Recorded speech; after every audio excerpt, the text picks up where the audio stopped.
Broadcasting live. It's America's longest running talk show on computers. It's Computer America, bringing you the biggest names in technology with guest interviews, new products, and your emails. Listen live at computeramerica.com on any device around the world. Email the show at live@computeramerica.com or find us on social media.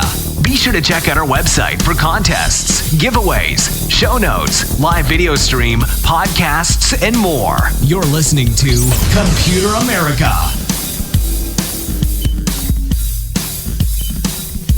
Hello and welcome everyone into the Computer America Show. We are the nation's longest running, nationally syndicated radio talk show on computers and technology turned podcast.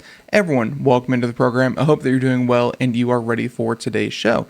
Because today on the program, well, we have a very, very fun show for you planned.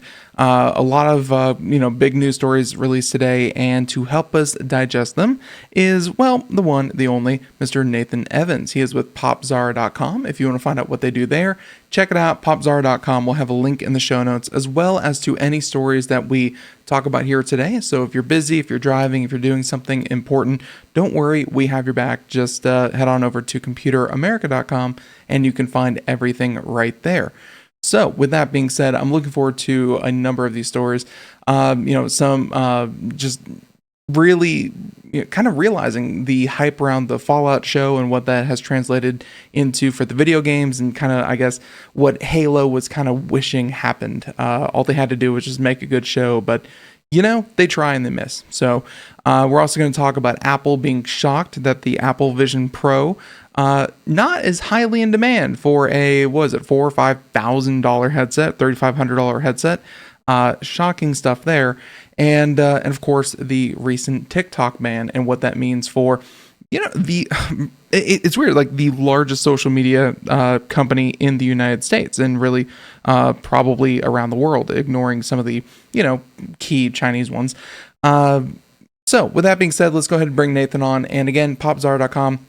Him and his slew of editors over there do a great job of breaking down game reviews, TV, movies, streaming, books. They do hardware. They do just a little bit of everything. You never know what's going to pop up on your screen when you open their site. So with that being said, Nathan, welcome back onto the program. How you been? Hey, how's it going, Ben? You know how it goes. Like, calm before the storm. Things happening. Things...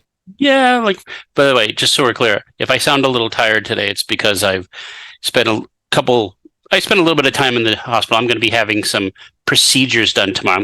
I'm getting a bionic arm. Very nice. I'm getting my Neuralink so I can play chess with myself while I'm asleep. Good choice. No, I'm glad they upgraded those from pigs, and now they're putting them in humans. That's good. Good. What do you mean? Wait, what? Yeah, I am a pig. Oh no. I've seen that Twilight episode. I have seen that. Twilight? Don't you mean Black Mirror? No, not even Twilight. Not even Black Mirror. Twilight Zone. I'm sorry. I forgot the second word of that. Twilight Zone.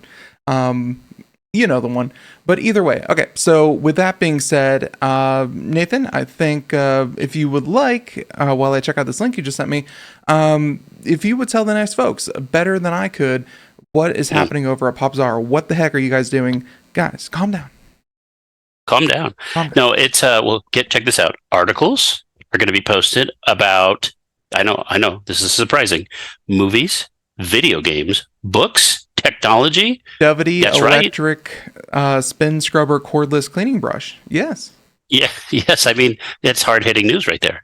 No, but in all seriousness, it's a little bit of it comes and goes. It goes and flows. It is getting increasingly difficult to talk about products and make them sound exciting, but somehow we manage. Look at that. Look at that review for Civil War. I ran into that feeling as well, and I think it just kind of comes with the territory of becoming a jaded kind of reviewer, where you're like, oh, another mouse, another keyboard, another monitor, another this, another that. But you have to realize that for people who are looking to buy stuff, they would like to know what they're buying before they actually spend the money. That's a very important job. So for you, it's the thousandth mouse. Wow, I cannot speak today. The 1,000th mouse For them, it's their a big purchasing decision. Their first mouse. Yeah. I'll say this. I will give you and the audience a little taste of what I tell my staff when we do training sessions, and we talk about what we call the enthusiasm gap. The idea is that, for example, if you're ever on Rotten Tomatoes or Metacritic and you start reading reviews, and you start reading a review of a new movie or a new game or a new book, and the critic says, "Oh, there's no originality. This story's been done a million times. This has been done." You realize you're not really faulting the film at that point or the book or whatever. You're faulting the critic. Because if the critic is starting to recognize things and starting to recognize these patterns and saying, well, I've seen this before, well, that's a fault in the critic. Mm-hmm. Because it's not the movie's fault that you've seen everything. Because 90% of the people who are going to see that movie or book or whatever have never seen that before. For them, it's new. Right. So you have to realize is that your audience depends on your objectivity, and you can't hold the product accountable because other people and other products have done the thing before. Right. You can strain credulity when you talk about a mouse and buttons, and let's be honest, Ben, you know this as well as I do. Technology companies, they don't make it easy when they have to invent words and phrases to make button clicking sound magical and revolutionary. AI, that was definitely the thing with like keyboard switches, but also like AI has just made it so simple for tech companies. It should be like AI powered monitor, which I have totally seen. It just makes it simple. I'll say this: Apple's got some thing coming, and they're promising some revision to a product. I think everybody thinks they're going to revise the Apple Pencil. Woo! But do you remember? But I think the low point for Apple's product marketing department was, goodness gracious, was it 2011, 2012, when they brought out the iPad 3, back when they were still, you know what I mean? And they said it's resolutionary because it was like a Retina display. Yeah, and that's when Apple just started using the word magic because they just didn't know what to say. It's magic. It's magic. Yeah, Magic. and it's like you said, it's hard to convince people that technology is really exciting when you're like immersed in it. And I will say that for Apple, I mean, a lot of the people that buy them, especially like professional video editors and professional artists and stuff like that, they know what they're getting. Like it's hard to excite those people because they know the tech specs. Magic is always exciting. They brought Magic back. Magic's been in their marketing again. They had some commercial where I forget what it is, some feature or something. I forget. They all sort of blend. But and the trailer song was playing. It's magic. It's magic. It's magic. No, it's technology. It's not magic. Like we're not talking about Carl Sagan here. His quip. But I don't know. Since we're talking about Apple, why don't we just start with that story? That seems like a perfectly acceptable segue. I will say this though, the Apple story that you're talking about is actually part of a larger story, I think. All right. I did send you 2 stories about this particular niche. I think you just want to get into it. Yeah, I'm guessing you're gonna tie it in with the Meta and the Quest and that kind of thing. So yeah, and there's a story I didn't send you either that we could just comment about. Sure. That's similar. But you and I have been talking about this particular technology for a long time. Almost a decade. VR and AR, I've been VR, AR. I have been, what would you say, bullish or bearish? You have been bearish. You have been saying that it's not really there yet. Yeah, and once again, proven right. The problem is that if this was Steve Jobs' Apple, we're talking about the Vision Pro, Apple's quasi headset that I think a lot of people thought was going to be more AR-ish than it turned out to be. Yeah. I think maybe some people didn't, maybe even myself didn't recognize that it's actually not an AR headset. It's a VR headset that has pass-through capabilities, but that's all augmented. Yeah, there are cameras in the front that then project images on top of the camera feed. Yeah. So yeah, VR. Which have limitations inherent to them as well.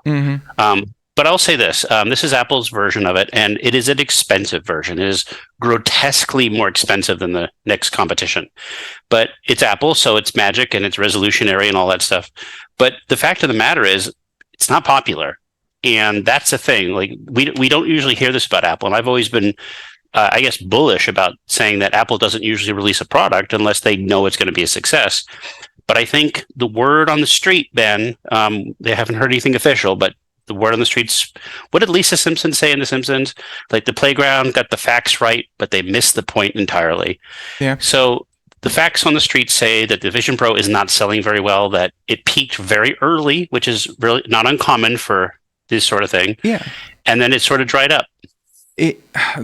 Because a product like this would have to, and you can, I guess the closest would be like a tablet, where it's not an entirely new thing, because it's been around before, but like a new form factor that would hopefully, kind of catch.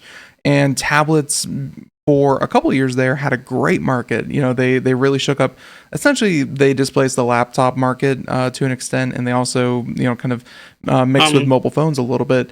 But this was never going to displace desktop computers. This was never going to displace laptops. Like, this was an entirely new thing that didn't have a dedicated segment to it. So I guess Apple was like, let's throw this out there and let's see if it starts a fire.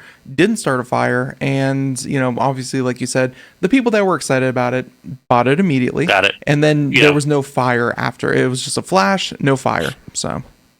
Well, the problem is that when you have a new product line, like you said, normally, and as much as we just poo-pooed new mice and new clicky buttons, but at a certain point, a lot of that stuff is iterative. Things are supposed to get better. Maybe the DPI on your mouse gets a little better. Mm-hmm. Maybe the tactile.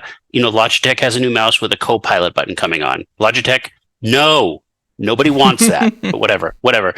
That Copilot button on your mouse, that's going to be like the Goog 411 button on your phone. I honestly it's don't not going to mind age it well. as long as you can remap it. Like, as long as it's not. I don't like some people's keyboards have like, useless dead keys because the service it was attached to didn't matter. I have like old Roku TVs that have like streaming services that aren't even around anymore. Don't exist. Yeah, exactly.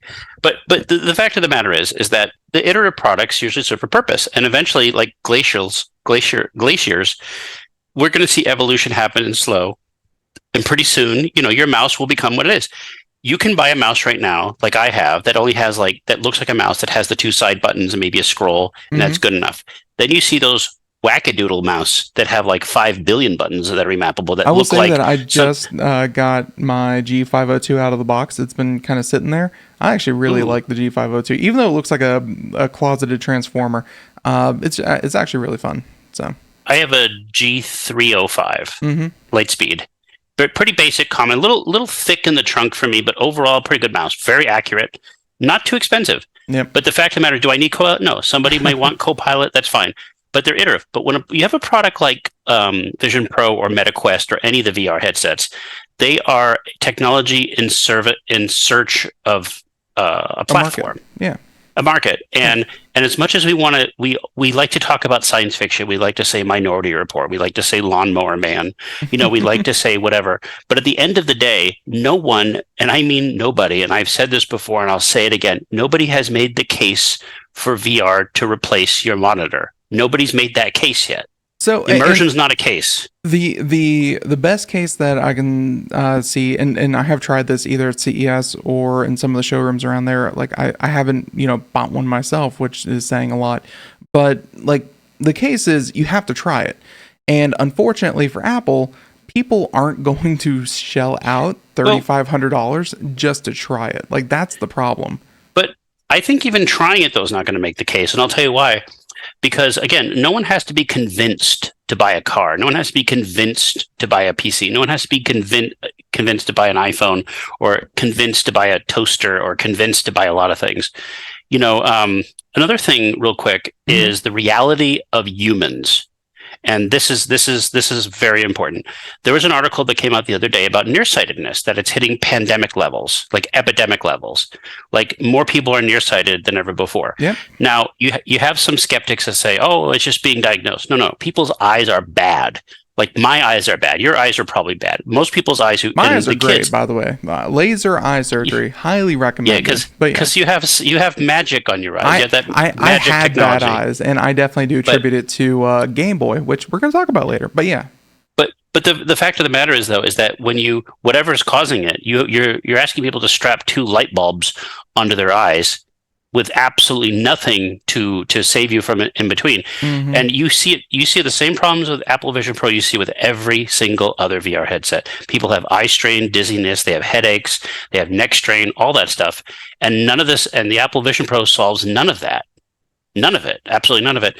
And they keep trying and trying and trying. To me, Ben, it's sort of like electric cars.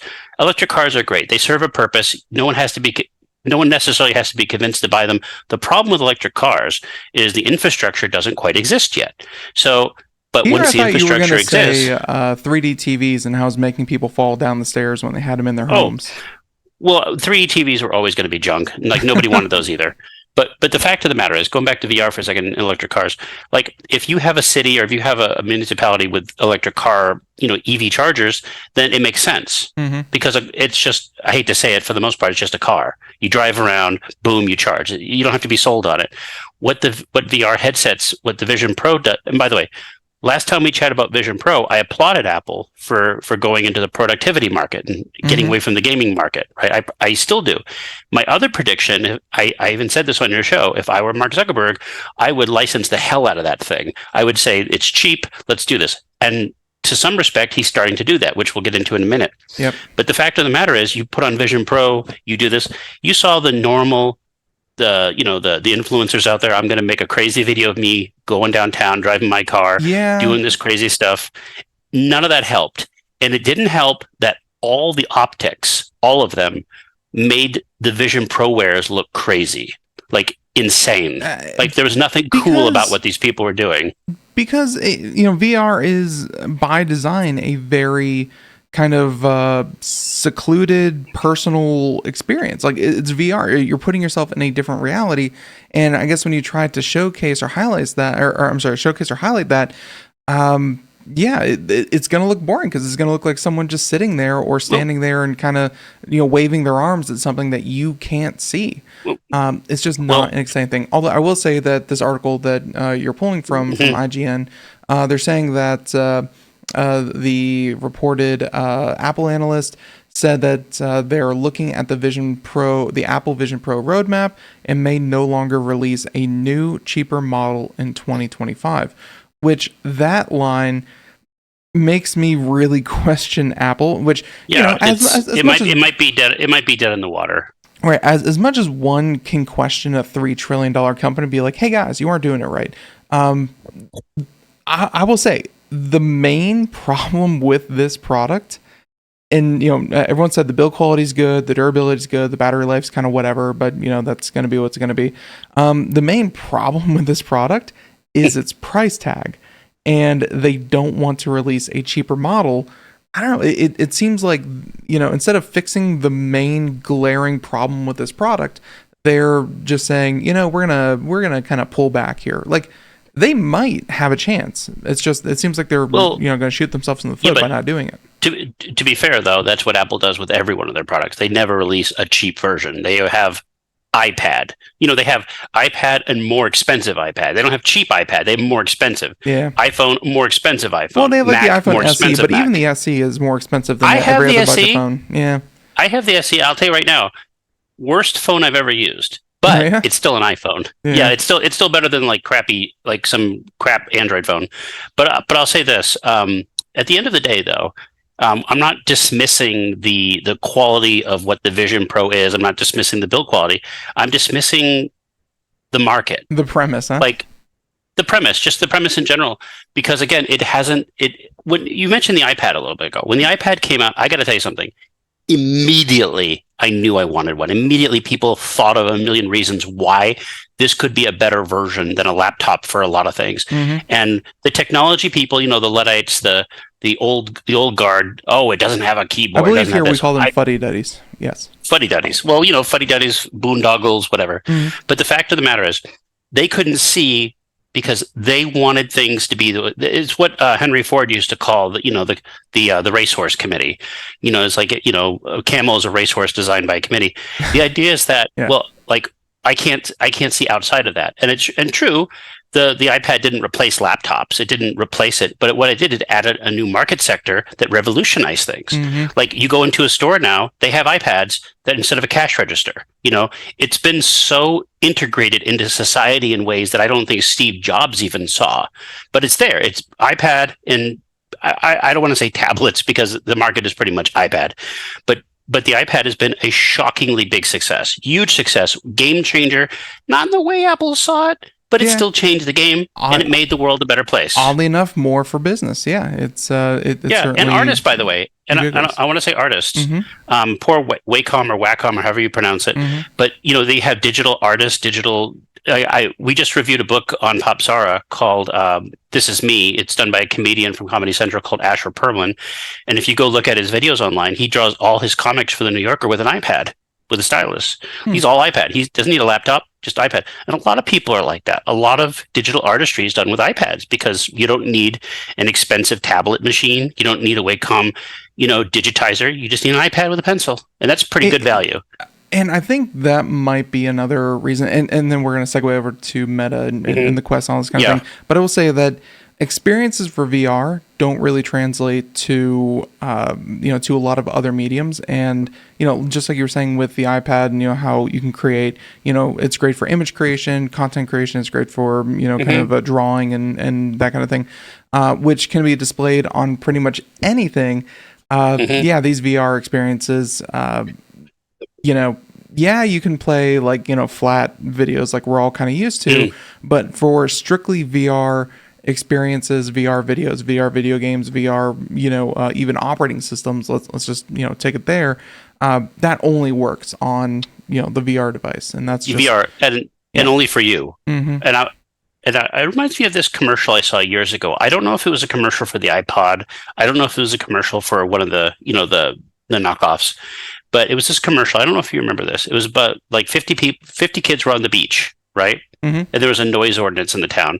And you see the DJ, and it's all at night, and all the kids are on the beach, and they all look up and they synchronize their watch, and the DJ goes boom, and all the kids press play on their iPods, and they're all listening to music individually on their iPods instead of on a stereo, mm-hmm. and they're all jumping. But then you just see like this wide angle shot, and it's just all these kids are jumping. And it just looks like a cult. Yeah. Silence.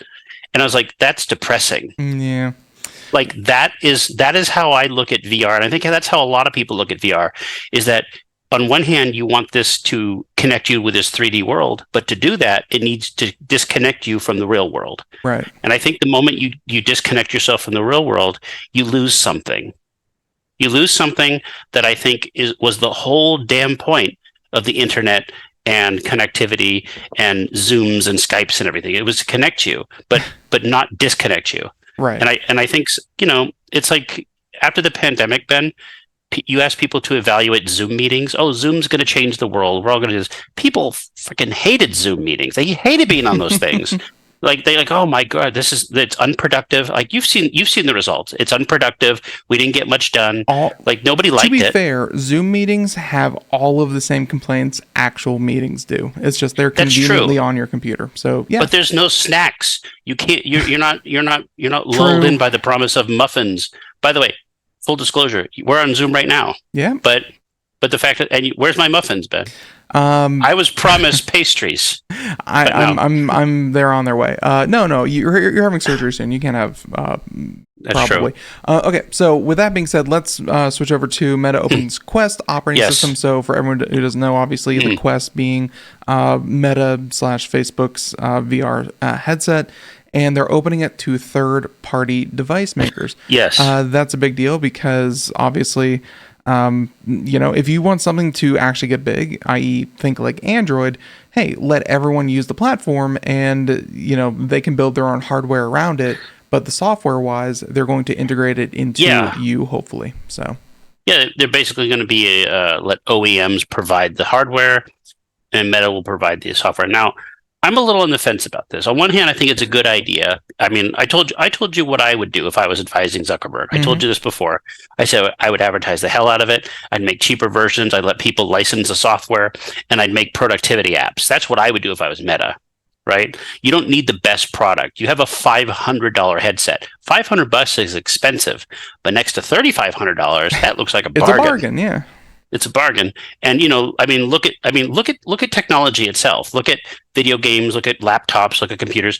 Like the idea that you need the most expensive, most pricey thing to do the thing is stupid. It's never been the case, right? You can have it's a miracle of nature that you can go into Best Buy and buy a $200 laptop.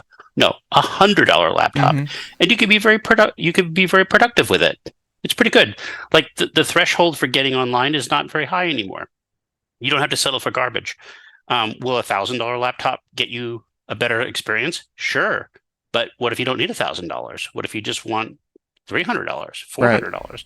And I think that's the promise of MetaQuest. But I have a million questions about this, and frankly, I don't think we can answer them here. But you mentioned Google. So Google runs Android. Mm-hmm. Kind of they run Android. Like they also leave it up to the OEMs. Google of course maintains the kernel, which much like most open source, like they maintain the main thing that they're going to use, and Google does put out a lot of hardware, and then they say to everyone else, okay, here's the kernel, here's what we put out, and they let other people edit it as they see fit. Think like Chromium versus Chrome. Chrome is obviously Google's browser, and then Chromium is what think like Edge runs on, and so many other browsers actually run on. So they're allowed to make tweaks, and they can change as they see fit. But by and large, they're still tied into the ecosystem. And it's not like Microsoft with Windows, where a million OEMs can make the hardware, but Microsoft still provides the software. So the question is, will Meta be more like Microsoft and will they be the sole provider of operating systems, or will it be more like Google and provide like a guided experience to the operating system? So that's really all depends. And so if that's true, if they become successful and they become a good broker of this, then we're going to have another competing OS for your market dollars made by different companies, which would be a very interesting scenario. It would be interesting. It's just I don't see. And obviously this is going to be a niche operating system for a niche product, and obviously the market will, even though we're kind of like naysaying it will grow. I mean, it's so small, it's going to stick around, and it may take another X amount of years, but it will grow. I do not doubt that. It's not just going to fade into oblivion like a few other technologies. But it's like, I don't know, Nathan, like... I agree with you, though. Yeah. I agree. I think it's here to stay. But what is it going to look like when it stays? It's not going to be the biggest thing, and this operating system won't be the biggest thing. And it just makes me kind of wonder, whenever, obviously Apple already kind of has one, but they're definitely not going to open it up to third parties. Definitely never going to do that. But then you have like Microsoft who may, and then of course you have Google who may look to do something like this. It just feels like Facebook doesn't really do software that well. Like they do services very well, but they don't do software that well. So I'm wondering if another company comes along, if everyone's just going to kind of jump ship, because I just don't see them as the standard bearer for really any software. I honestly have a different opinion of it. Not different entirely, but a different approach to come to the same. I agree with you, but I'm going to come from a different road. I would say that I'm not looking at any of these things to innovate. None of it. Not at the Apple, not the Meta or Facebook, none of it. I look at it more like an internet browser. Is that an internet browser? Like, what's funny? I use two browsers exclusively. I use Firefox mainly, and I use Chrome for everything else. And I know what the advantages to Firefox are, and I know what the advantages to Chrome are, and I use them as such. It's so funny to me that these companies that are completely different, competing companies, that whenever Firefox updates their browser, Chrome updates their browser. The different companies, different means. It's like, what are the chances? Like, and then what are the chances these two competing products would have updates at the same time? It's because they're all running on the same timetable, and it's like Mac and Windows. Like, they're different operating systems, but generally speaking, they do the same thing. But they're both in a highly competitive market, so yeah. But what they're doing is they're all hiring none of them are doing the research anymore like the way they used to. out of necessity. Like these companies have gotten so big, they now hire outside firms to tell them what the trends are, what people want, what features we want, what features we don't, and we're going to act accordingly, which is why I think Apple has a Vision Pro and they don't have an electric car. Yeah. Because, eventually they got snookered in by the same algorithm that said, well, you need a VR because everybody's going to have VR. So let's have VR. What do we need it for? We don't know, but we need it. And so we're going to get one. Because remember when Amazon was doing this? Amazon, they have a phone, we want a phone. They have a tablet, we want a tablet. They have a mesh, we want a mesh. They have a reader, we want a reader. They have a streaming stick, we have a streaming stick, yeah. Exactly. We have whatever they have because everybody has the same things. Google has the same things. The only one that's even remotely different is like Apple, only because they tend to be exclusionary. Microsoft did that same. Microsoft played that game too. They had the music player, they had the phone, they had the tablet, they had everything until fail, and that's it. I kind of agree with you, except for the idea of the outside firm telling them kind of where trends are going and what's going to be new. It's more like the technology industry is very incestuous. Like as soon as you step down from being the project lead of Google AI, you get snapped up by Microsoft. As soon as you step down from Microsoft, you get snapped up by Apple. Like, did you see what happened yesterday? What's that? The government banned non-compete license. I can't talk today. Yeah, they finally banned non-compete contracts. So of course that's going to be appeal to heaven. But you know why they have those non-compete clauses, right? It's not like it's not like a worker for McDonald's is going to share the secret of the fries with Burger King. It's because if you work at Apple and you have access to all this highly sensitive data, it doesn't matter how many NDAs you sign. You've been hired for your expertise. So if you get poached by Microsoft and there's no non-compete, then you now bring that expertise that you've been marinating with Apple over to Microsoft. And that's the idea. That's how you get around. That's how you get around IP sharing. That's how you get along. But so of course, that's why they're there. If you're Apple, you're investing billions of dollars, whatever, inside some technology or whatever. You want to enjoy your investment. But if someone can poach just like everything that you were describing, though, like I could also blame just on the swapping of employees left and right, but then also it's no secret that as soon as a startup, I agree with everything you're saying. No, you're exactly right. And but then also on top of that, every time like a new competitor kind of gets up, and they get bought out immediately. Like that's like the way to start a tech company, is to start something disruptive. Who cares about users or sustainability or anything like that? Just get to 10 million users, and one of the big companies will buy you out and integrate their product into their services. Exactly. So there's not a lot of innovation. There isn't. No, that's your plan for profitability. Isn't to make a sustaining market. It's to be bought. And to have your services like the Borg integrated into the collective. But I just want to be a little more simplistic.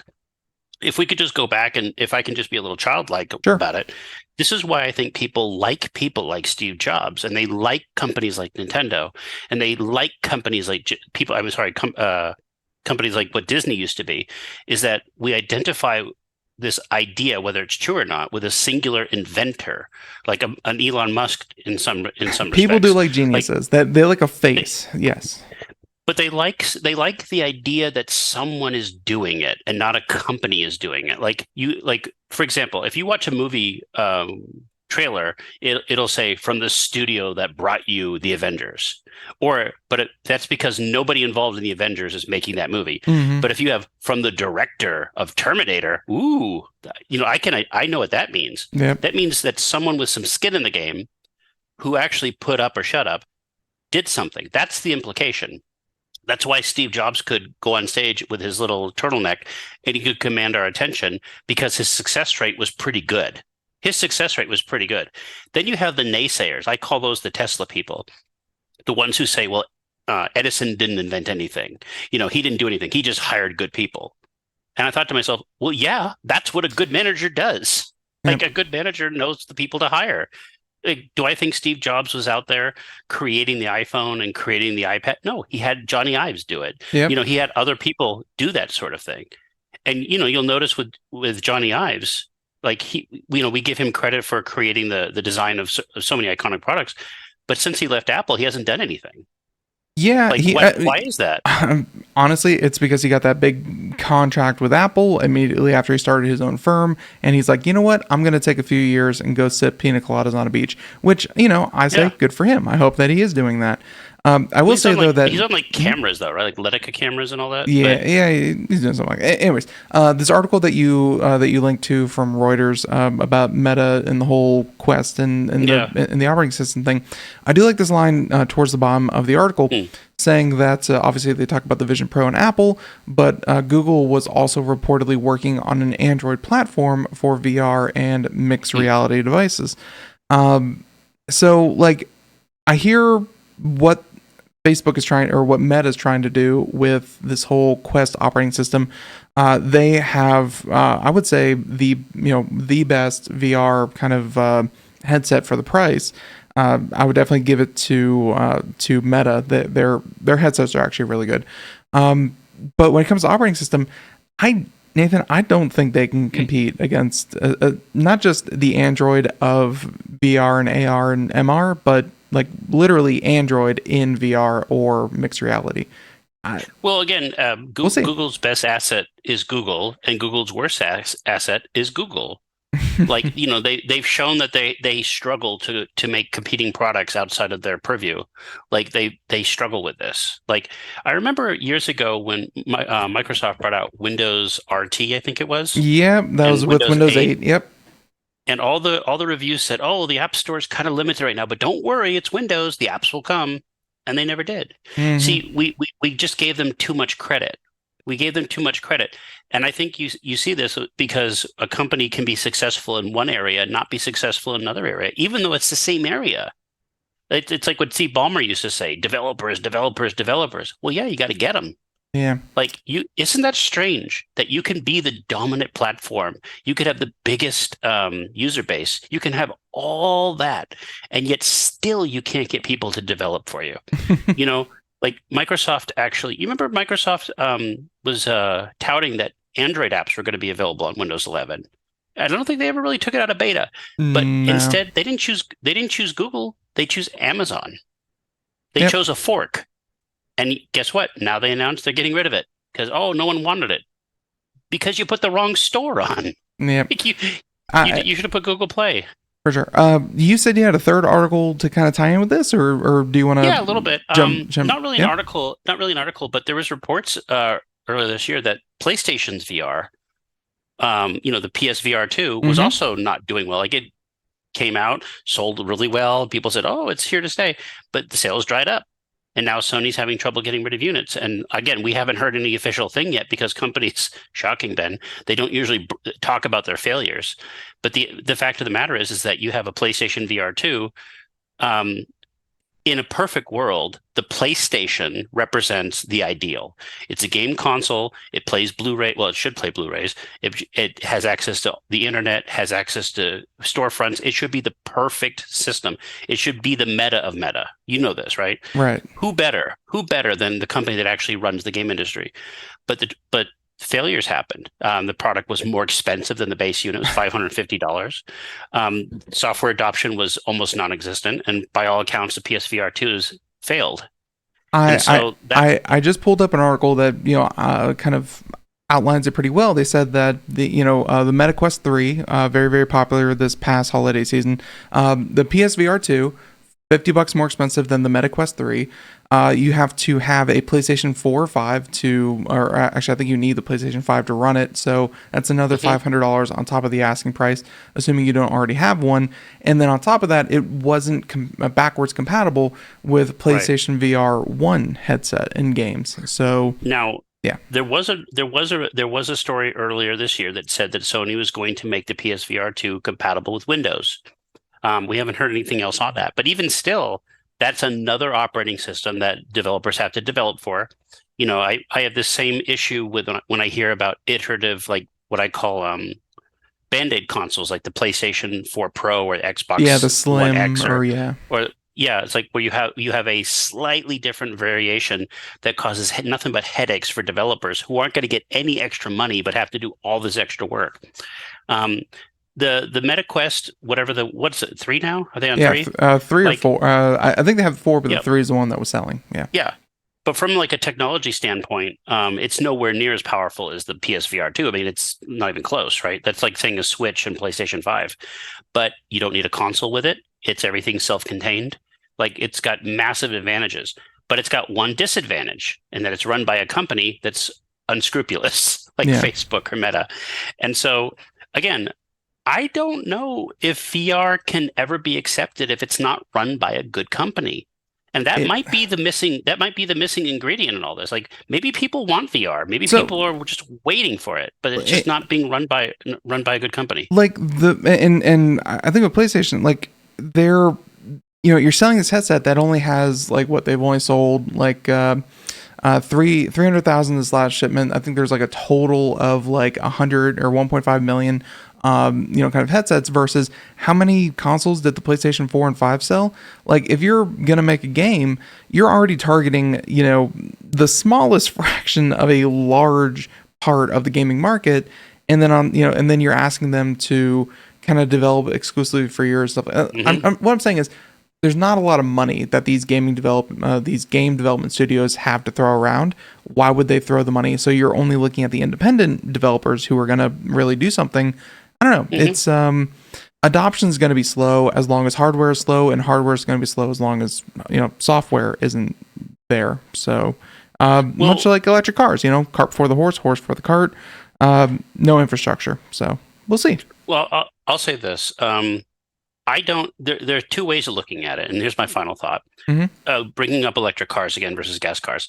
Okay, to the engineer, to an engineer and to a design industrialist, gasoline, fossil fuel cars have nothing in common with electric cars. They are completely different things.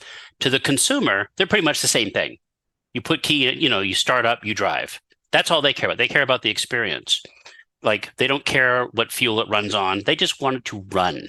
Like they both have four wheels. They have doors. They have key locks. For the most part, they're pretty much the same thing to the consumer.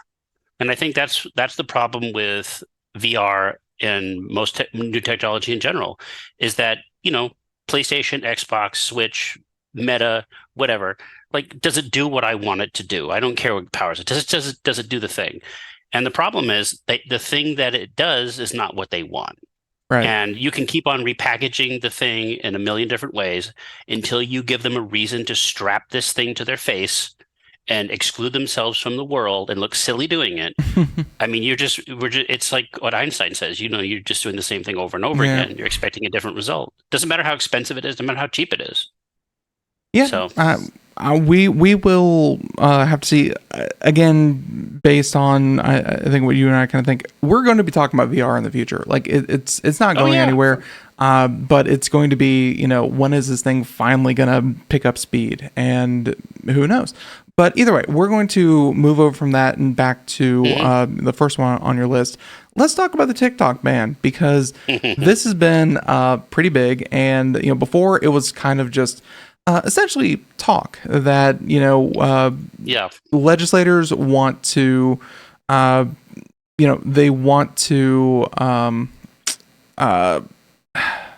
they want to ban TikTok. And before it was like talk, but then both sides of the aisles kind of came together and they said, we really want to ban TikTok. And everyone's like, are they really going to do this?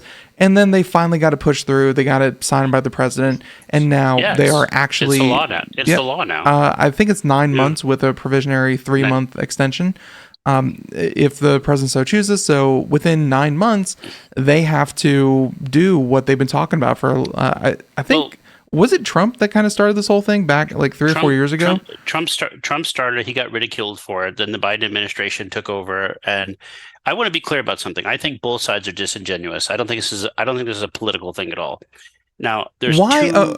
Okay, I think this would be a good way to kind of approach this. Nathan, why do you think they want to ban TikTok? I honestly don't know, and I know what they tell us. But I genuinely don't know, because, like, for example, I just sent you a story from the AP that came out. What was it, yesterday or today? No, yesterday. Where let me read you the headline. This headline will befuddle you, right? President Biden just signed a bill that could ban TikTok. His campaign plans to stay on the app anyway. So this is an administration that a couple months ago banned his own administration from using it. Federal workers cannot use TikTok. And then the president joined TikTok, right? Invited TikTok influencers to the White House and then said, we're going to ban it. We are getting mixed messages from this thing. Like, we are getting mixed messages up and down. The best that I can see is it's all politics. That's not why I would ban it. I don't want to ban TikTok. I think it's a reprehensible, wretched piece of filth, but I don't want to ban it. But I'll say this. The best I can see, the best reason to ban it that they're giving us is what's the xenophobia? It's Chinese. Like that, no one has ever explained it to me better than that. It's like, it's owned by the Chinese. We don't like the Chinese owning this. So as long as the Chinese sell it and it's not owned by Chinese people or Chinese firm, then we're going to ban it. Like, I've never seen another answer besides that.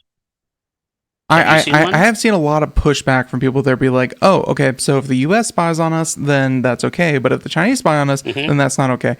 And, there should be a portion of that community that goes, well, why is anyone spying on us? That should not be okay. Well, but yeah, I don't know.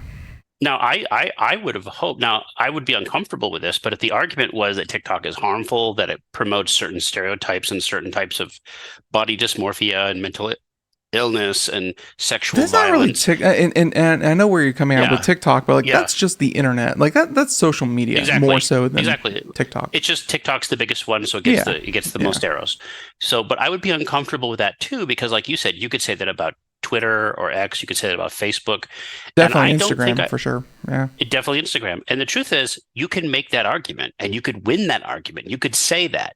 There's evidence to support that argument that these social media things are harmful to certain segments of the population, particularly young people and particularly young women, who are the most susceptible to all. But that can't be a reason to ban something. Like, you can't just do that. There's First Amendment rights and issues. And again, let's ban violent video games because one person who played Grand Theft Auto out of 45 million, shot up a school. So let's ban it for everybody. You can't make those arguments. That would be a more honest argument than just saying Chinese bad. Now, I get it. There are people who think Russia bad, Russia hack, China bad, China hack. All this stuff. And you could say this with a straight face, because that's not an intellectual argument. That's a jingoistic political argument. And we happen to be in a pretty big contentious presidential election. But I think if I were President Biden, I think the message he's sending with this is so muddled that I think it's going to backfire, because I guarantee you most people who enthusiastically embrace TikTok happen to be young people. They tend to make a lot of money off this. Not all TikTok is bad. There's bad elements to it, and it's annoying. I did hear that TikTok, and this is just something that I heard either through a news source or I'm completely making it up. But I did hear that TikTok has gone on their own platform and said the U.S. government is looking to ban TikTok. Let your voices be heard, and they gave people kind of like a one button press to. It would use like your geolocation, and it would press this button to call your representative, and it would auto connect you with your representative's phone. And it backfired though. Yeah, that part backfired because a lot of the lawmakers and representatives in the offices are like, we're being inundated to the point where we can't do our business by these, and I hate to say it, by like 13-year-olds who are calling and expressing their concerns about the banning of TikTok. Who aren't supposed to be on the app anyway. Who aren't supposed to be on the app. So that part was actually kind of funny to me. Well, I'll say this, though. If you follow the news right now, other countries, specifically Australia, has been going toe-to-toe or tete-to-tete with Elon Musk and Twitter and X, because, certain laws, especially, what was it, Brazil, Venezuela or Brazil, I forget. Like, there are other countries that don't quite have the history of freedom of expression and freedom of speech as the United States does. So those countries are not so beholden to allowing a social media app to post whatever they want. They have their own, jurisprudence on how this works. Again, if you follow it, Australia in particular has been asking Twitter to ban videos of assassination attempt by a Muslim radical against I think it was a Coptic priest, and Musk said no, we're not going to take it off. And so Australia is trying to ban this, not just on Australian Twitter, but the world. And again, this is something that's coming up more and more. But that's an a more honest argument about what I think the United States is trying to do with TikTok. See, America is saying that TikTok, because it's owned by the Chinese government, that they have access to treasure troves of American information Right. and private information, whatever. But you know what's funny? In China, like you call it super apps, like WeChat and all that, right? Which is, I think, what Musk is trying to turn X into. He's trying. But he's trying. It's not going to happen. But unfortunately, it's not going to happen with Musk because he's too divisive.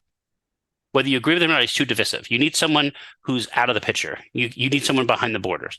But when it comes to TikTok, it's interesting. If you look at the companies that you look at these companies that are available in China, they don't have the same rules and regulations we do. The Chinese government does not allow Chinese children to look at that content.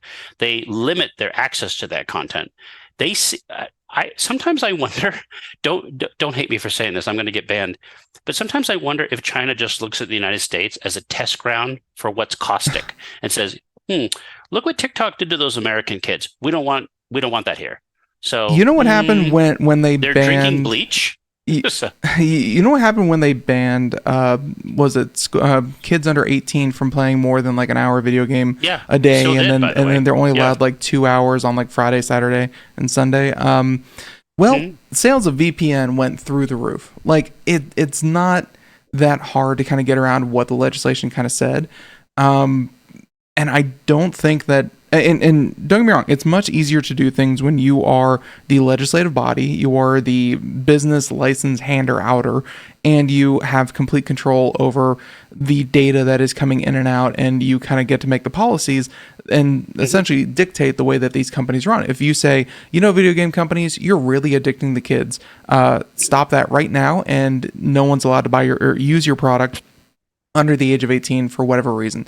Like when you can make those kind of unilateral decisions, you're going to have much faster kind of turnaround, and by some accounts even good decisions are going to happen very, very quick. But that's a lot of power to have in the hands of so few, and that's kind of what we're seeing with China and with TikTok. Like, well, that level of control is so unprecedented here in America. You're exactly right. But if you follow what's been happening the last few years, that has been what's been happening in America. There have been infiltrations from government actors, like specifically in Department of Justice, maybe even the FBI, that did have like backdoor communications with social media companies and would take requests from the government to sort of favor certain information. In particular, I know when before Musk purchased Twitter, there were allegations that I think were proven true that the government was able to influence the promotional and the what do you call it? The depromotion of certain accounts and certain messages. This particular account, promoted X or promoted Y. Can you please, can you limit their exposure? Oh, sure, we'll do that. Can you ban them? Sure. Like that sort of stuff, that sort of hanky-panky goes on all the time. It's just that we don't know about it. Like we live in a very different country than we did 20 years ago in regards to this sort of thing. We, in America, we have like FISA, we have warrantless FISA, warrants, because we say it's for the betterment of the country. Maybe that's true. Maybe it is. Maybe we don't have time to muck around with that. We need to save the day. But in China, they don't have to do that. Just they say it, you do it. That's how it goes. Every company in China has to have a member of the Communist Party, to have access to these companies, and they get to decide this sort of thing. But can I say one thing about this whole thing? If you've ever talked to a lot of modern, younger Chinese people, this is really strange. If you talk to a lot of them, I think Americans are not ready for this conversation. That when you talk to a lot of young Chinese people who live in a very affluent, on the up and up, they don't have a problem with that sort of government, company collusion the way Americans do. Like we have an automatic revulsion where we say, "Oh, you can't have that separation of church and state in effect." Government should not be influencing the policies of a company, like in regards to like First Amendment rights. The Chinese don't think like that. They just really don't. There might be some dissenters, but generally speaking, they think it's pretty good. They like that element. They think that Chinese government running the morality of companies is sort of like the United States running the military. Well, they keep us safe. You know how we have this reverence for the military? Well, they keep us safe. So what do? We have to volunteer into the military. We defend our country. Oh, he died in combat. Well, he's defending our freedom.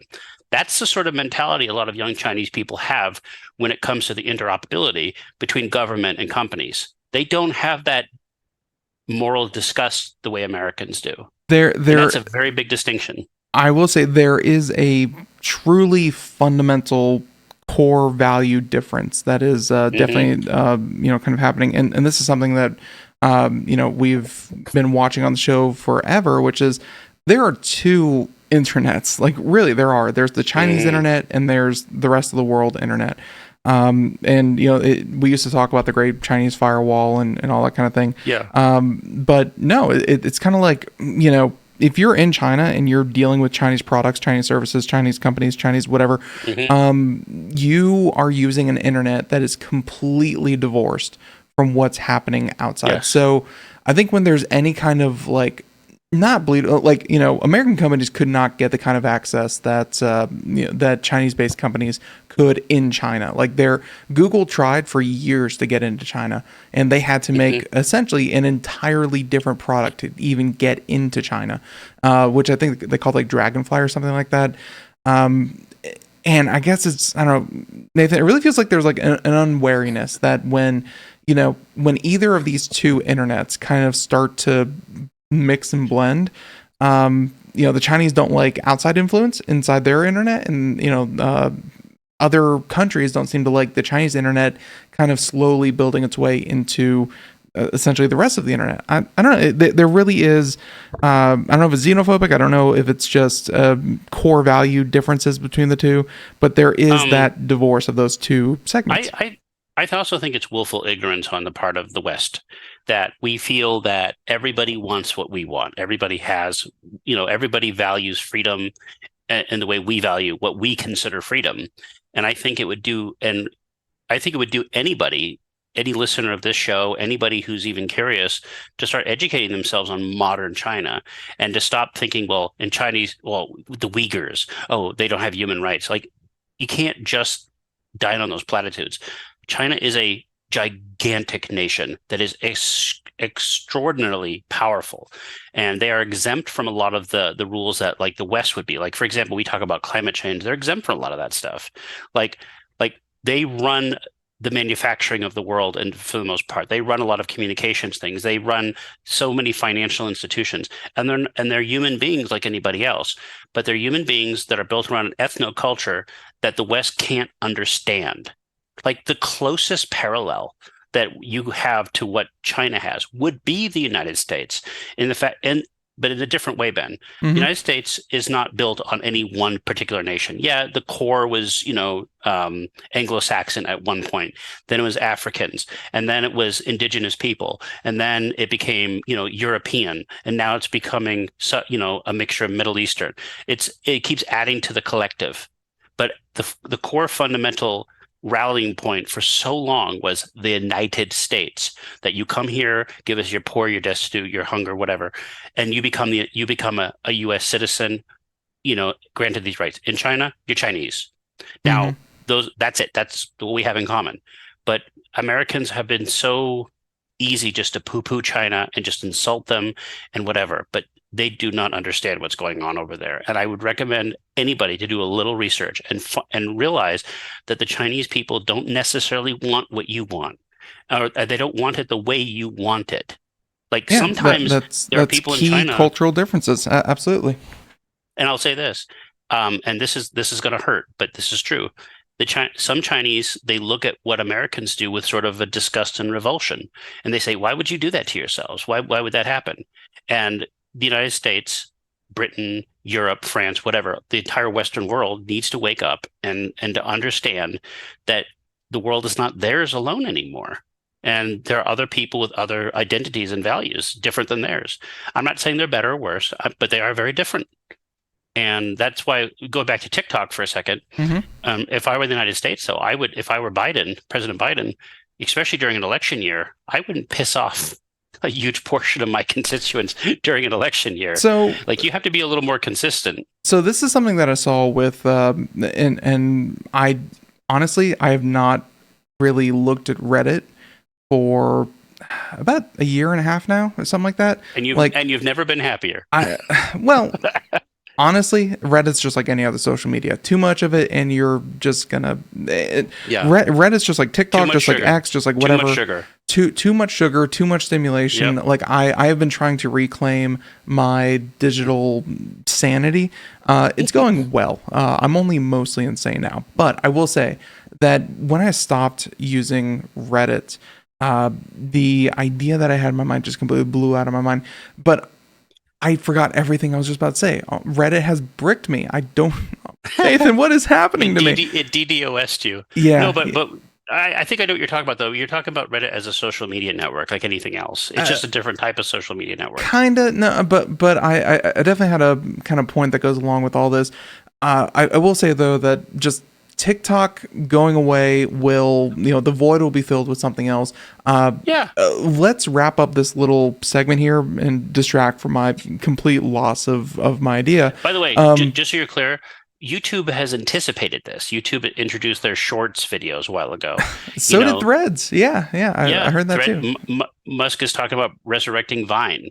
There will be an alternative to TikTok. I was going to ask, what do you think is going to be the culmination of it? Because they've threatened the TikTok ban before. They've stopped, they've had a stay of execution. I think before, when they first said they were going to ban TikTok, they said that they had to divest, or ByteDance had to divest, and they had to sell it to another company. That was like years ago, and this is what they're saying again. They didn't have to do that. How do you think this ends?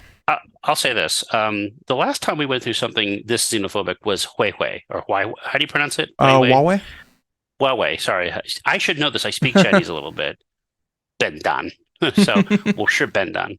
But what I mean is we saw that because Huawei, they were doing corrupt things. Like there was evidence that they were engaging in corrupt activities. What's the corrupt activities that ByteDance has been accused of? Being Chinese? Like no one's pointed to something they've done. Have they sold our information to the black simply market? Been pointing to the possibility for influence. They've never directly said this is the influence, and they have pointed to kind of exclusion policies and kind of down not downvoting, but making things less popular that the Chinese government doesn't want to see, and making things more popular that they do. And they're saying, well, they have a lot of influence over TikTok. Yeah, but Hollywood does that. I'm sorry? Hollywood does that. Hollywood does Absolutely, that. Hollywood will change. I'm just saying this is what their argument is that the Chinese government has a lot of influence over TikTok. TikTok has a lot of influence over a younger generation, and therefore, it's a matter of influence. And if it has been expressed yet, we don't know, or at least we're not really truly aware of it yet. But they're worried about the implications. So we're banning TikTok on implications. Let me put my tinfoil hat on and just give you a wild speculation. Like if I was on the Joe Rogan Experience and I had to give my wild thing, I would say this. The Biden administration made a big deal about being on TikTok a couple months ago. We're on TikTok now. We're going to do TikTok. Like I said, he invited the TikTokers to the White House. A lot of those TikTokers are actually paid by the Democratic National Committee 100%. to advertise for them. Yeah, 100%. Like they literally took a group photo. Like I'm not making this up. This is not politics. Well, it is politics. I would say that maybe they're not getting the traction they thought they would. Like maybe it's not working out the way they thought it would. Like maybe they're not getting that thing. Because if you look at what's happening right now, and I don't with all due respect, I don't really want to get into this too much, but with all these protests going on universities, like a lot of those people are mad at the Biden administration because they're not taking the stance they want. When you have a social media network that's built on, forming alliances with certain demographics, like, and you don't give those demographics exactly what they want, they're going to go somewhere else. Now, I'm not saying they're going to go Republican or Libertarian or RFK Jr., but they're able to express themselves in a way that they weren't able to express themselves maybe 10 years ago because they have this power. TikTok's a very powerful platform. It's not just dancing nurses. Like there's a lot of stuff going on there. Yeah. And so I honestly, Ben, truly from my heart, I honestly don't know. Like, I think the whole thing doesn't make any sense. I have never heard someone explain this to me in a way that that made any legal or ethical sense. I disagree with everything the government's done with this. I hate TikTok. I don't like it. I think it is a cancer. And frankly, if your kids are on it, get them off. But that being said, you could say that about books. You could say that about movies. No, seriously, everything's a bad influence, right? Everything's going to make, you could point to any genre, any industry and say it's a bad influence. Mm-hmm. But I don't want to ban it. But again, if it goes away, I don't know. There's always more. There will be another platform. service to pick it up, and TikTok absolutely. is just the most popular today. I mean, Now, that's it's the where most Twitter popular was. now. This is where Twitter was like 8 years ago. So yeah, I'll tell you what though. If I were Musk, see, Musk has one advantage over Facebook. He has one advantage over YouTube. He has one advantage. He's already hated by a number of people, so he's not going to be more hated.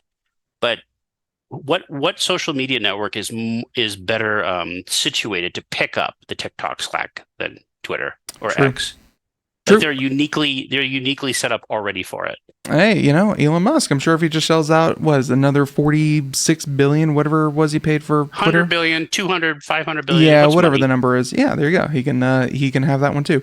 Okay, so with that being said, let's switch over to this one that may start affecting, because, ladies and gentlemen, let's face it, the TikTok ban might not affect you. The VR talk that we just did might not affect you, but odds are, if you are of the 93% of PC users out there, Windows 11 start menu ads are now rolling out to everyone, and that will affect you. So, yeah, I guess this is going to be through updates and whatnot. I think it's already here. I got a massive update the other day, but I already had a lot of these settings turned off. In fact, last time I think we chatted a month ago, I told you that, look, I love Windows 11. It's my favorite Windows. I have a lot of nice things to say about it. I understand not everybody feels that way, but I like Windows 11 a lot. But one thing I don't like is Microsoft's propensity to sort of like nip and tuck away from the ads and the spammy stuff. And I've had to turn all that crap off. Like, we talked about this. Like, when you first start Windows, there's that whole big checklist. Share your data with Microsoft. Share your data with Microsoft. Check. It's like, I just want to get going, and they make you essentially make decisions that they're never going to present to you again and are really going to have a big effect on your experience with Windows. Exactly. And but then that's not all, though. Turns out there's more settings. You have timetable settings, you have history settings, activity settings, you have recommendation settings, and all this is whether they say it or not, is about sending Microsoft personal metadata so they can help decide for you. Mm-hmm. And I think it came out last month where Copilot and some version of AI is now going to scan all the folders on your Windows 11 and not just tell you what they are. Like, if you've seen Mac, on every file on Mac, you can add metadata to it. You can add a tag, so you can index it easier, right? Mm-hmm. Pretty cool. But what Microsoft's planning to do is read your files. Like, if you have a PDF or a Word document, it's basically going to create like a meta summary of that. So when you're searching on your desktop, and again, Ben, I want to be clear about this. Right now, we're talking about server-based AI, like Copilot and whatever. But pretty soon, we're going to be talking about client-based AI, which means AI on your PC, like natively. What that means, I don't know. But it means that it's going to be much more personalized to you, and there will be a time where the two, server and client side are going to meet for sure. But for now, it's just going to mean that if I want to say, I really want to find my, my NanoLeaf article, and even though I didn't label it NanoLeaf article, it's labeled, document 18, like so many good sorting systems I have. I can still type into my, Copilot saying, find me my NanoLeaf review, and it'll be able to pick that up with no tags because it can actually read the article. So yeah, to be fair, part of that sounds wonderful. Because right now, really with Windows, the only real way you can do that is just be creative when you name your file, like NanoLeaf article 2024. Be very studious, yeah.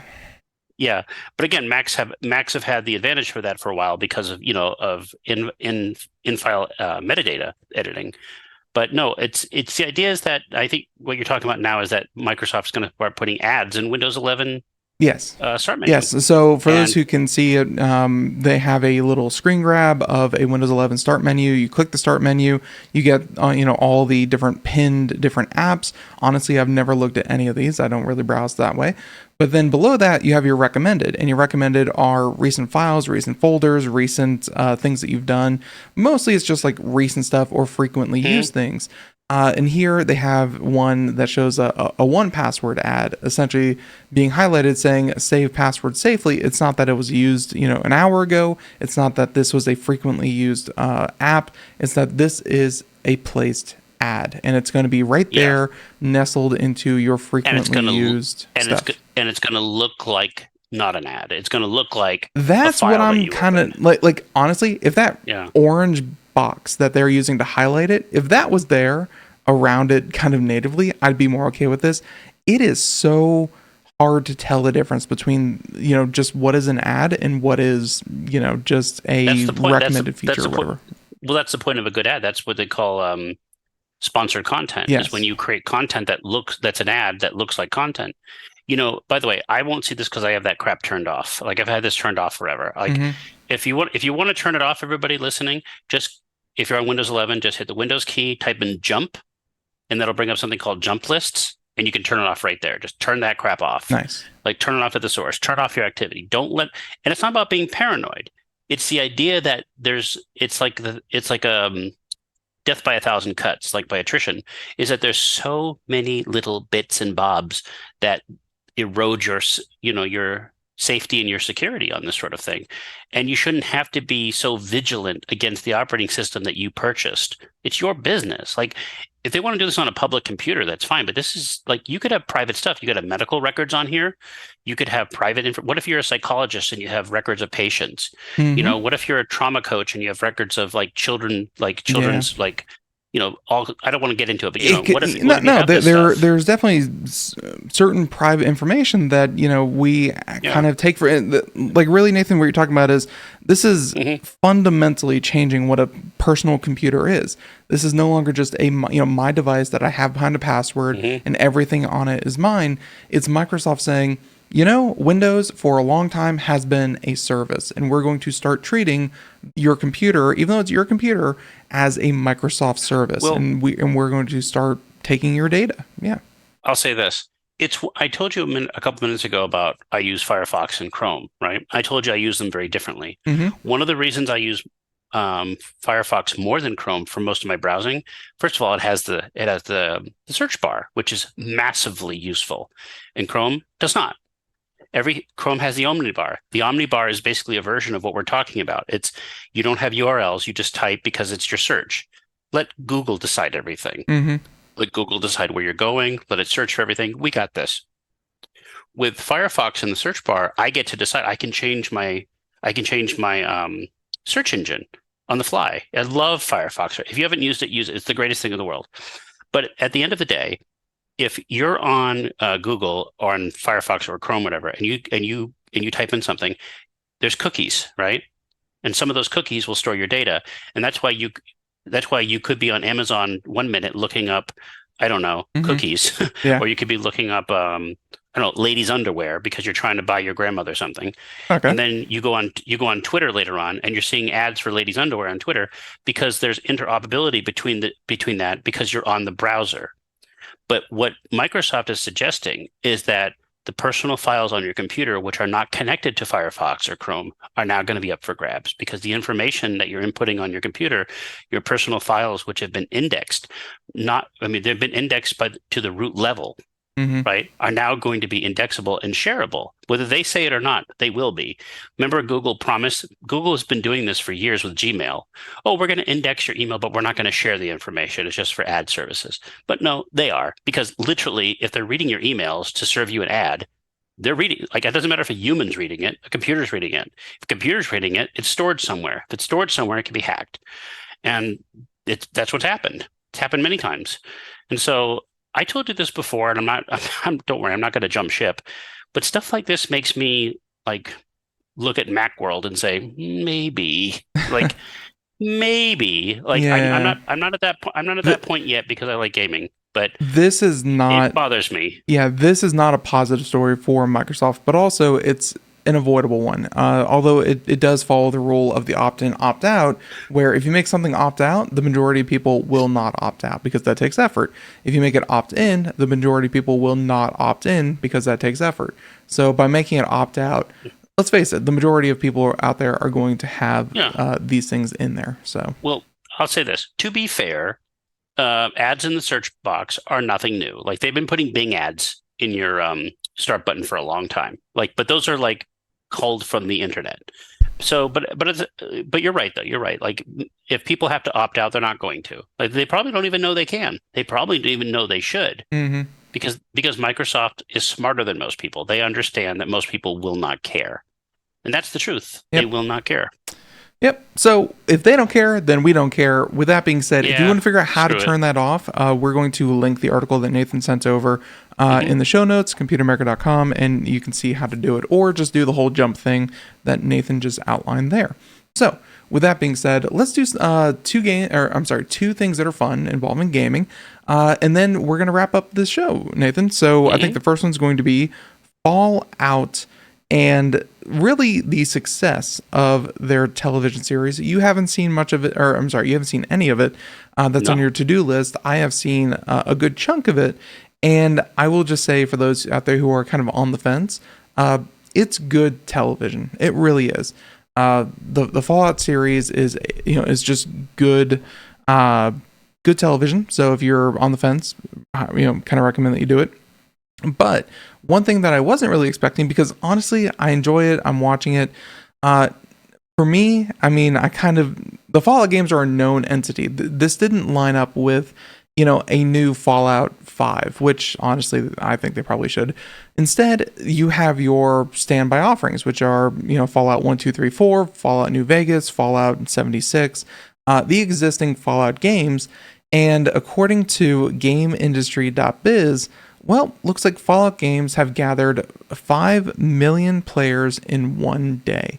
And including Fallout 76, which that one is their MMO kind of shooter. There's a lot of it's a persistent world with multiple people in it, but essentially they gathered another 1 million users themselves. So, Nathan, I mean, like I said kind of earlier, this is what Halo wished they had happened. This is what every game IP that turns into a TV or streaming service or whatever show wishes would happen. And I guess Fallout 76, Fallout, it just kind of worked for them. To be fair, Amazon was smart. They made a lot of the games available, quote unquote, gratis for free on Luna service. And I know there's been efforts to try to get people playing the old Fallout games, but that's because there are old Fallout games to play, specifically Fallout 4 and Fallout 76. Funny how they skipped 5, but Fallout 76, I think, is the real success story here, because the game came out a couple years back and it was just castigated as not a very good game. It was not very popular. It was sort of an embarrassment for Bethesda at the time. And it's being reevaluated now. I'm not saying it's a good game now. I'm not saying that people are going to keep playing it, but certainly this is a really good example how you can use mixed medium, like the show, which has been very popular and very well liked, which is hard to do. I think if anyone even tries Fallout 76, that would be considered a win, because not a lot of people even tried it. They just kind of wrote it off. Which is sad, which was very weird, because the Fallout 4 and 5 were actually huge hits. But I was going to say this. I think they've announced that the show is canon to Fallout Las Vegas, the Vegas one, New Vegas. So, which is weird that that's not receiving a bump. But this is not unusual, Ben. Like in the old days, this is what would happen with books. Like I remember when I was a kid, a long time ago, and like long before you were born, like long in the old days before the internet. No, but I remember when Stephen King's It was a miniseries on TV, and like within days, everyone in school, not everyone, a lot of kids were carrying the book. The book had been out for years, but the book became massively more popular after the miniseries came out. Right. And that's what happens. This is what happens when a movie comes out and it creates buzz around the product that begat it. Like the Dune books are selling well again because the movie's a big success. So it's only natural to think this would happen with video games. this is because people want to keep exploring that. But like you said, you're exactly right about Halo. Paramount and Microsoft had nowhere the success. In fact, I don't think it had any success. It had some initial success when the first episodes of the first season came out, but I think the quality of the show was reflective that it was garbage, and no one really liked it. And the second season kind of came and went with a thud. But Fallout has been a hit. This is the second successive hit after HBO's The Last of Us was also a huge hit. Yeah, that was also huge. Mm-hmm.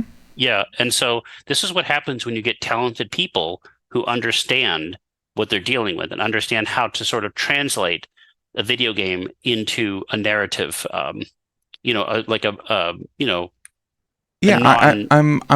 that I'm glad that they're seeing some level of success because I love video games and I love to see kind of more of that go in other directions, not just video games, but in TV and shows. And I've always been a big fan of video game and books. But yeah, that's I love video games. Yeah, but yeah, just seeing that on the on TV is just so much fun. So I'm glad it worked out well for Fallout, and I hope that Fallout 76 gets the much needed players that it could possibly get. And yeah, like you said, a lot of these players, though, I will say asterisk. On Twitch, they gave out a lot of the games for free. On Luna, they gave it away for free. Yeah, they've been giving out these games for free everywhere. So, at least they tried them, Companies give out games free all the time. It doesn't mean people buy them. It doesn't mean they play them. Obviously, they're playing them. Right. And that's a big deal. Like, they obviously, they're invested in this. But I would say it just points to a changing of the guard is that, we're kind of phasing out of the superhero genre as it should, and we're interested in something new. I mean, look at last year. Last year we had massive success with Super Mario Brothers. We had massive success with other things, and there's been a lot of duds too. There's been Halo. There's been Twisted Metal. There's a lot of things that come and they're not all grand slams, but the frequency of the good shows and the good products are getting better. Definitely. This is happening. Yep, so for sure. So with that being said, we're going to switch over to our last story, and that's going to be about the Game Boy. And yay! The one. Game Boy turns 35, and of course they use the Game Boy Color, but yeah. That, in terms of way earlier in the show, we were talking about VR, kind of finding a marketplace, that kind of thing. And the tablet essentially establishing its own market. The Game Boy, it feels like, prepared an entire generation for smartphones. The handheld computer was always a dream, and then the Game Boy came out, and they're like, this thing is awesome, and it just enchanted everyone. I had a Game Boy from when I was 4 years old, 1995. I love it was immediate. It was immediate. No one had to be convinced. 35 years old. I think that's older than a lot of people, kind of think. I want to say this: 35 years in Japan. Yes. It won't be 35 years in America until July. Right. But I'll say that I went to the Smithsonian Pop Culture Museum a couple years back, and I was actually shocked to see a Game Boy, in one of their exhibits, behind glass. But for everyone out there who really wants to relive the glory days, you can buy these things really cheap. Millions and millions were made. It's not hard to get an original Game Boy. Here's the thing: if you have a Nintendo Switch and you get the online thing, Game Boy's included, and you can play some Game Boy games. Sure, they're on Switch, but I mean, I'll say this: the Game Boy came out right when the original Nintendo Entertainment System, the NES, was at its peak, when it was the most popular thing in the world. Right when we were going to transition to the 16-bit age. Let me put it this way. I think the Game Boy is one of the defining video game consoles of all time. I think it's one of the greatest video game consoles of all time because it represents exactly what a console is. It's not the most powerful, not the most technologically proficient, but what it does really, really well. And Nintendo was smart. The smartest decision Nintendo ever made. And I think this goes beyond video games, was to include a copy of Tetris with the system. Every Game Boy you bought came with Tetris, and Tetris was a good choice. No, Tetris was the only choice. Mhm. If you think about it, what a perfect game. First of all, Tetris is a perfect video game. Let's be fair. It's a handful of perfect video games. Tetris is probably the most perfect of perfect video games ever made, and it is also a perfect fit for the Game Boy. Perfect fit. Nintendo, they juiced it up a little bit with their Nintendo style, Mhm. but did you see the movie Tetris last year? The one from I think it was on Apple TV. I did not, Um, but they made it into like a drama kind of thing. Yeah. with some action scenes, a little exaggerated, but generally speaking, they got some of the facts right. And there's a whole sequence when they actually show the Game Boy, how it was made for the Game Boy. But the truth of the matter is, Alexei Puchinov and all this, like Tetris did more to help quell the Cold War than a million detentes and mutually assured destruction like saber rattling ever Mhm. did, because people play Tetris and they heard the Russian music, they saw the Russian iconography during the Cold War, and they thought to themselves, well, they can't be that bad. And you realize that these are human beings too. And that's the thing about video games. That's the thing about people. That's the thing about Game Boys. That's the thing about all this crap, is that at the end of the day, we just want to have fun. We want to Mhm. play something. We want to do it. And no, and the Game Boy would have many, many, many, many more successes. In fact, arguably, Tetris wasn't even its biggest success. Its biggest success was Pokemon, which exists to this day. Yep. And what's really funny about the whole thing? I could sit here and talk to you about Game Boy all day, but what's funny about it, I remember going through the time, and I remember there was already a better console on the market. There was Turbo Express, which was a portable PC engine, turbo graphics, color, everything. Played home consoles. Yeah. Then Sega had a Game Gear. Then Atari had the Lynx, and everybody had their versions, and everything was better. But here comes the Game Boy, plunk, plunk, plunk, black and white, black and white. Okay, shades of color, same old crappy technology, but it had the games, Ben. At the end of the day, if your console has the games, you have the players. That's how Yep. it goes. Yep. know? So Sony has figured that out this time around, and everyone else is kind of scrambling to meet it. Even though I feel like the Game Boy, like the form factor, the Switch is very, very popular. No one else is really kind of replicating it. Like, I mean, we all have smartphones, so to some extent, we're all replicating it Oh. every day of the week. But like Oh. Nathan, like there's not like another Game Boy. You know what I mean? Well, I would say the Switch is the spiritual successor to it, Right. but I also think, but I want to add to that though. You and I were talking about iPads before and how no one had to be convinced. Mm-hmm. Well, I think and I mentioned Nintendo and Apple in that small list of companies that are actually innovative. Like Microsoft has already declared that the portable mode, the Steam Deck version, the Asus ROG, that Yeah. video game thing, that will be a new form factor for Windows when they get it right. They're trying. That video game edition of Windows 11 that will, convert Windows 11 to an operating system for a game, that will be a new version of Windows, the same way tablet Windows was, the same way laptop Windows was. That was the success of the Switch, a new form factor. But I want to say before we get going, I didn't even mention this to you before. Apple changed their policies and they now allow emulators on iOS. I have this little PSA. This goes to you too. The first really good emulator on iOS legally, legitimately, and I've tried it out, which is perfect, is called Delta. So if you go to the App Store and type in Delta emulator, that is a perfectly working emulator. You can play Game Boy right now on your iPhone legally. Now, of course, the emulator is probably legal and good to go. The games themselves, though, I mean, I'm not going to comment on that part. But yeah. I'll say this. So I hope that all of you find a very good way to source your ROMs, But preferably directly from there are legal Nintendo. ROMs, though. There are legal ROMs. There are legal ROMs, so get only legal ones. But yeah, Delta. Okay. I'll say this though: no company on earth will hunt you down and destroy you. Doesn't matter if you're a grandmother or a big corporation. Pikachu will get you. Pikachu will get you. But I'll say this: I played Delta. I have some ROMs in my collection. I played NES. I played Super Famicom or Super Nintendo. I hooked up. You could use the on-screen controls. You shouldn't. They're terrible. But I use my Xbox controller, and I got to tell you, it works great. Nice. Like, wow. Thank you, Apple. Thank you for doing something that Android could do for 10 years. But no, you could play Game Boy, you could play Switch, but no, the Game Boy is a classic. I love the Game Boy. I have nothing but good things to say about the Game Boy. Love it, love it, love it. May its may its legacy reign. Yeah, no, 35 years later, its effects are still felt, and yeah, overall, it just launched. Hey, it launched Nintendo, which is of course, a favorite for us, but a favorite for so many out there. With that being said, Nathan, did you just wait? Did you just say it launched Nintendo? Did I say Game Boy launched Nintendo? Yeah, did you say that? Yeah, I think I did. What's wrong with that? Well, there was the NES before. No one cares about the NES. Nathan, this happened before I was born. It's hard to keep it all straight in my head. I'm sorry. I'm a poor history student. I'm just kidding.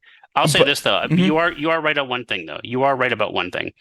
The Game Boy proved that Nintendo excels in the mobile market. Can we just say that? Like, sure. They thrive. Sure. Okay. Nintendo was already big, but yes, it helped them excel. So there you go. Yes. So with that being said, helping you excel are your fantastic team over there over at Popzara. Yeah. We're going to wrap up the show here today. But Nathan, tell us what's going on lately. I see that you have a nice screen, a surprisingly wholesome screenshot of Stellar Blade there on the home screen. You have a new podcast out. What's going on there? If people go to your site, popzara.com, what can they find? Well, like I said before, a little bit of reviews, some podcasts, updates on this and that. We're going to be having a whole bunch more in the next couple of days. We've got a lot of reviews for all those games we talked about. And by the way, you are right. That is exceedingly hard to find a chase. I was honestly shocked that that's the photo you went for with Stellar Blade. Yes. But I can tell you this, though. I haven't played the game yet, but from people who have and people I trust, apparently the game is pretty good. Mm-hmm. It's just, I wouldn't say don't believe the hype, but don't believe the controversy. The game's pretty good from what I heard. It's just those center, 4 inches of your screen are, for your lizard brain, it's very difficult to, those assets are put to good use. Crazy. Yeah. Yes, those assets. Yeah. So with that being said, so you can find the podcast there. Lots of other reviews. I'm glad that your hospital stay is not going to slow down what you guys are doing over there, and I hope that you get through all that swimmingly. So Nathan, question mark when you are going to be on the show next time, but as soon as you are well, healthy, and happy, we'll have you back on. Oh, by the way, I'm totally fine, everybody. It's just that my bionic arm is going to take me away for a little bit, but I'll come back stronger than ever. Perfect. We're looking forward to it. So with that being said, everyone, I want to thank you so much for tuning in to Computer America. This was a very, very fun episode. I want to thank Nathan, of course, for coming in between doctor visits and muscling through, getting through this. It was always a lot of fun. And everyone, computeramerica.com, that's where you'll find, of course, the link to popzara.com, or just go to popzara.com. And of course, all of the articles that we did today, if you were like, no way, Nathan was absolutely right about that, don't worry. We have the sources. We can back this up. So everyone, until next time, thank you so much for tuning in, and we'll catch you here. Everyone, have a great day. Have a great weekend. Bye, everyone. Bye-bye.